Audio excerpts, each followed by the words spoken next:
সুপ্রিয় দর্শক, আজ হ্যালো মডেলের স্টুডিওতে আমরা আমন্ত্রণ জানিয়েছি মডেলের প্রথম বাংলাদেশি বিউটিশিয়ান নিপা বড়ুয়াকে। আমরা পরিচয় করিয়ে দিচ্ছি, তার সাথে জানতে চাইব তার ব্যবসার বিভিন্ন দিক নিয়ে। নিপা বৌদি, কেমন আছেন? ভালো, আপনাকে ধন্যবাদ অসংখ্য আমাকে এখানে আমন্ত্রণ করার জন্য। আচ্ছা বৌদি, আমি শুরুতে একটা বিষয় জানতে চাই, সেটি হচ্ছে যে কবে থেকে এই বিউটি পার্লারটা ওপেন করা হলো এবং এত ব্যবসার মাঝে কেন এই ব্যবসাতে আসা? আমি এই দেশে এসেছি 1995 সনে, আর 1996-তে আমি স্কুলে গেছি। 1 বছর স্কুল শেষ করার পরে আমি 97 থেকে শুরু করেছি ব্যবসাটা। আর এই প্রফেশনে আসার কারণ হচ্ছে আমি সবসময় সাজগোজ খুব পছন্দ করতাম ছোটবেলা থেকে, অর্থাৎ আমার যখন 14-15 বছর বয়স, তখন থেকে বাড়িতে কোনো অনুষ্ঠান হলে বা কোথাও গেলে আমার মা, মাসি, পিসি সবাই আমাকেই ডাকতো, এই দেখ আমার শাড়ির কুচিটা ঠিক আছে কিনা, কিংবা আমার ভ্রু দুটা ঠিক আছে কিনা, চুলের স্টাইলটা কেমন করব। তো সেই থেকেই আমার মানে খুব শখ সবাইকে সাজিয়ে দেয়া কিংবা নিজে সাজা, সেই থেকেই আমার এই প্রফেশনে আসা। আচ্ছা আচ্ছা, তো দেখতে দেখতে তো 20টা বছর বোধহয় পার হয়ে গেল এই প্রফেশনে। 20 বছর, কিন্তু এখানে এর আগে আমি বাংলাদেশে আমি প্রথম কোর্স করেছি 85-তে। আচ্ছা আচ্ছা, তখন বাংলাদেশে সেটাও বলতে গেলে ঢাকার প্রথমেই পার্লার লিভিং ডল জেরি নাজগার, সেই সময় সবাই তাকে এক নামে চিনতেন। তো ওনার ওখানে কোর্স শেষ করার পরে ওনার সাথে কাজ করলাম, কিছুদিন কাজ করার পরে আমি বাংলাদেশে ঢাকাতে আমার পার্লার ছিল 3 বছর। তো ঢাকা থেকে পরে এখানে চলে আসলাম, এখানে আসার পরে তারপর তো সেই থেকে আজ অব্দি এখানে করছি। আমার মনে হয় এই তথ্যটা মডেলে অনেকে জানেন না যে বাংলাদেশে থাকতেও যে আপনি বিউটিশিয়ান ছিলেন এবং ওখানে পার্লার ছিল বা কাজ করতো, এরকম জানেন অনেকেই জানে। আচ্ছা আচ্ছা আচ্ছা আচ্ছা, মানে আমার কাছের যারা পরিচিত যারা অনেকে জানে। আচ্ছা বলতে আরেকটা বিষয় আমি একটু জানতে চাই, সেটা হচ্ছে যে এই প্রফেশনে আপনি বাংলাদেশে এই প্রফেশনে ছিলেন, এখানে এসেও করছেন, এই প্রবাসে এই প্রফেশনে থেকে আত্মতৃপ্তির জায়গাটা কতটুকু? বাংলাদেশে তো আমি বেশি দিন আসলে কাজ করিনি, 3-4 বছরের মতো, তারপর তো এখানে চলে এসেছি। বাংলাদেশ আর এখানকার মধ্যে তফাৎ হচ্ছে এখানে আপনি স্বাধীনভাবে সবকিছু করতে পারেন নিশ্চিন্তে, হ্যাঁ, যেটা আমাদের বাংলাদেশে অনেক সময় হয়তো মহিলারা সন্ধ্যার পরে বাড়ি থেকে বের হতে ভয় পায়, তাই না? কিন্তু এখানে সেই জিনিসটা নেই। অনেক সময় দেখা গেল রাত 9টা-10টা পর্যন্ত পার্লারের ক্লায়েন্ট আসছে আমার, কিংবা অনেক সময় ক্লায়েন্ট সাজানোর জন্য খুব ভোর 6টার সময় গিয়ে পার্লার খুলেছে।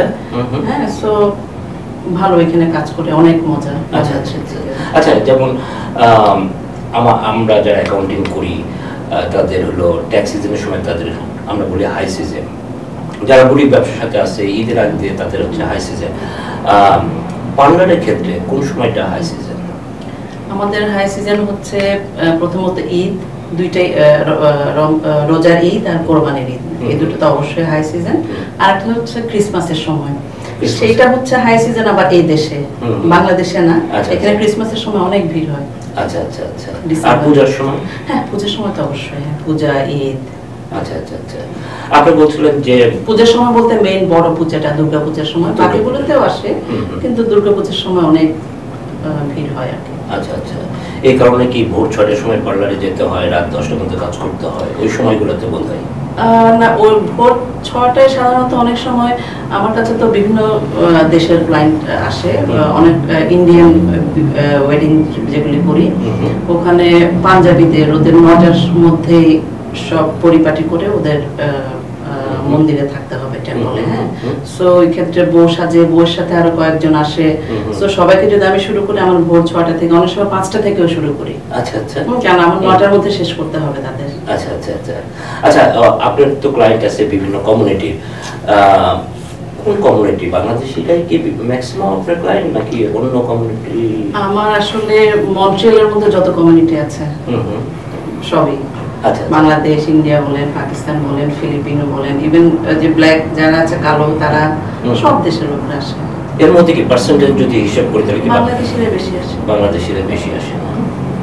আচ্ছা, আরেকটা জিনিস বলতে, সেটা হচ্ছে যে আমি জানি কতগুলি নাম, যেমন ফেসিয়াল, আইব্রো, অনেক কিছু আমি জানি না অবশ্য। আপনাদের সার্ভিসের মধ্যে কি কি আছে?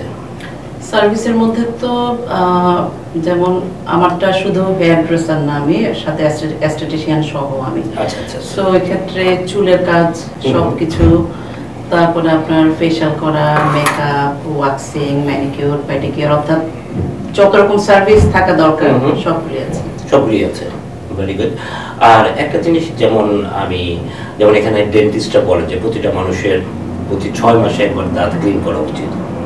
আপনাদের ক্ষেত্রে এরকম কোনো টিপস আছে নাকি যে ফেশিয়াল করা উচিত এতদিনে? বা আমাদের যেমন আমরা বলি চুল কাটাটা প্রতি 3 মাস অন্তর কাটলে ভালো চুলের জন্য, আর ফেশিয়ালটা প্রতি মাসে না হলেও অ্যাটলিস্ট 3 মাস অন্তর করতে পারলে ভালো।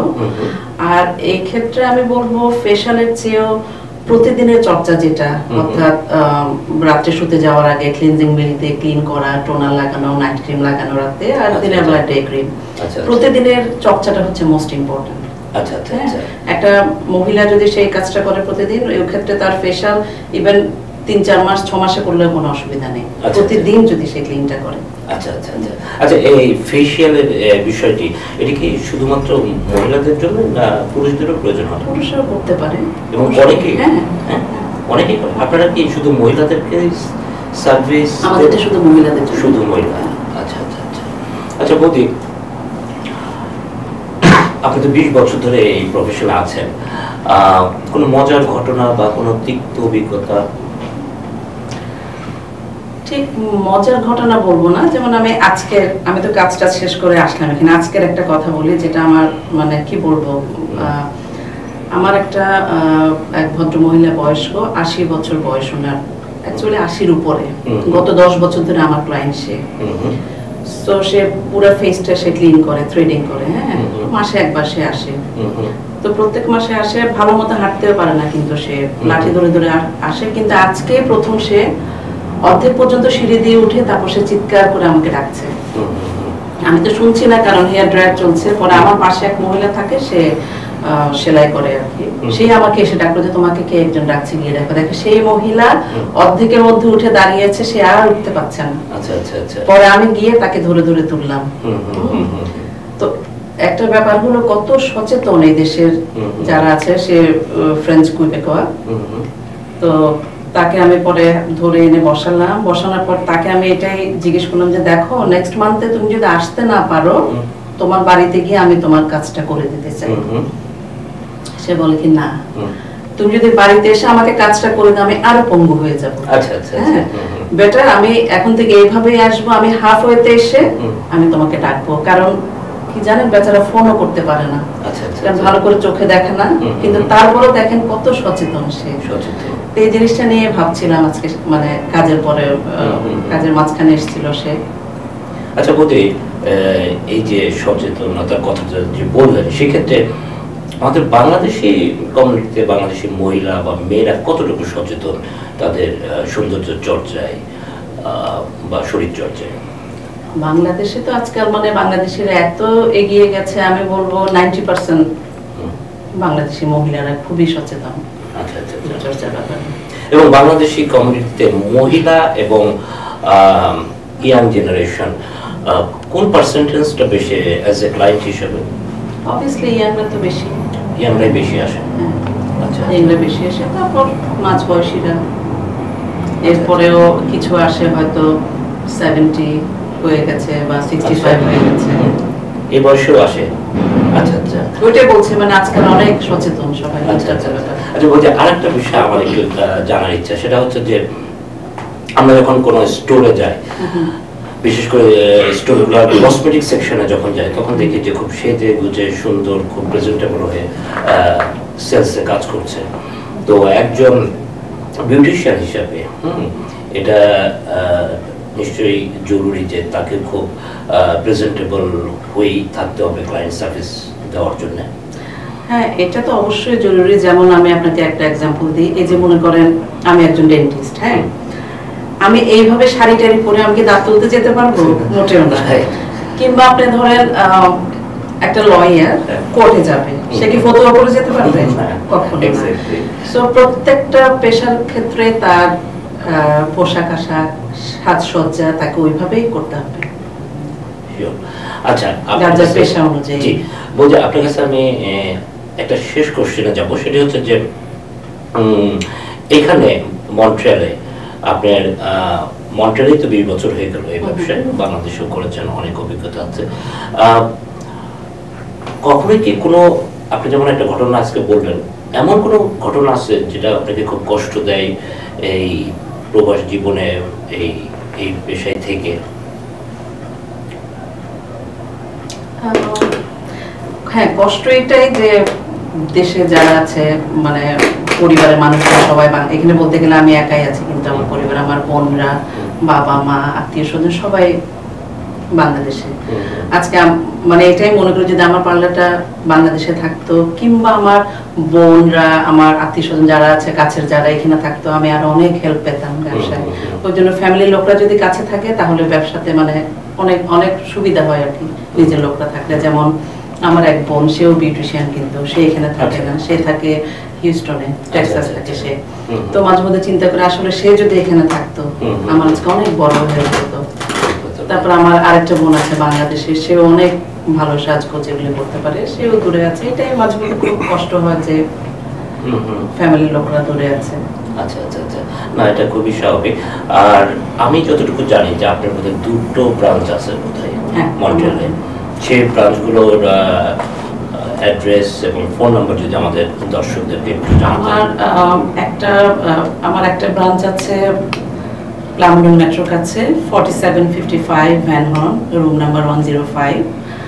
আর আরেকটা ব্রাঞ্চ আছে আমার 11044 রু ফ্রিগন, লাকাটির কর্নারে। তো 7 দিনই মোটামুটি 2টা খোলা থাকে। তো আমার ক্লায়েন্ট যারা আসে তারা সবাই অ্যাপয়েন্টমেন্ট করে আসে। আমার ফোন নাম্বার হচ্ছে 5143584515।